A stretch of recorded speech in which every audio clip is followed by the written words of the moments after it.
Nyasha dzenyu Mwari wangu dzinondishamisa zvikuru. Idzo nyasha dzenyu Mwari wangu dzinondishamisa zvikuru. Ndadziona idzo nyasha dzenyu Mwari wangu Baba imi dzinondishamisa zvikuru. Pandinofamba nyasha dzenyu Mwari wangu manaka dzinondishamisa zvikuru.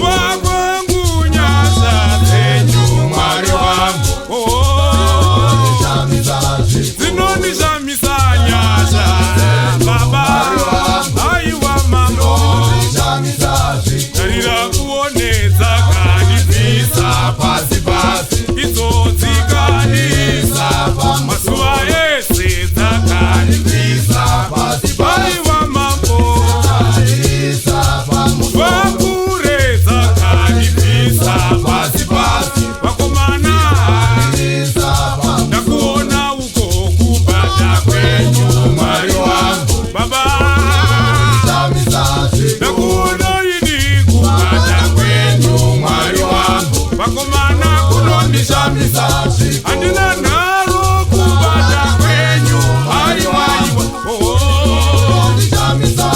ruoko rwenyu kubata kwenyu Mwari wangu irwo runondishamisa irwo mambo ruoko rwenyu Mwari wangu Baba runondishamisa zvikuru irwo rwakanibvisa pasi pasi Baba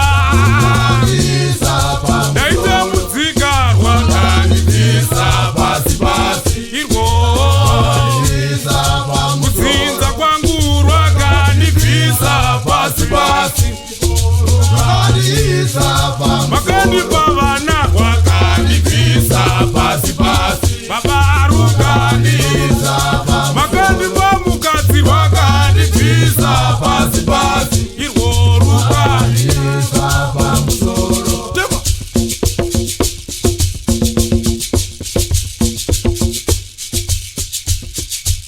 kubata kwenyu Mwari wangu unondishamisa zvikuru. Ndaona kubata kwenyu Mwari wangu Baba unondishamisa zvikuru. Naiwe rombe kubata kwenyu Mwari wangu Baba unondishamisa zvikuru. Naisemba hama kubata kwenyu Mwari wangu Baba unondishamisa zvikuru. Nakarambwa nehama kubata kwenyu Mwari wangu Baba unondishamisa zvikuru. Nakamoshorwa kubata kwenyu Mwari wangu unondishamisa zvikuru. Wemudenga ndati kubata kwenyu Mwari wangu Baba unondishamisa zvikuru. Baba kwakandibvisa pasi pasi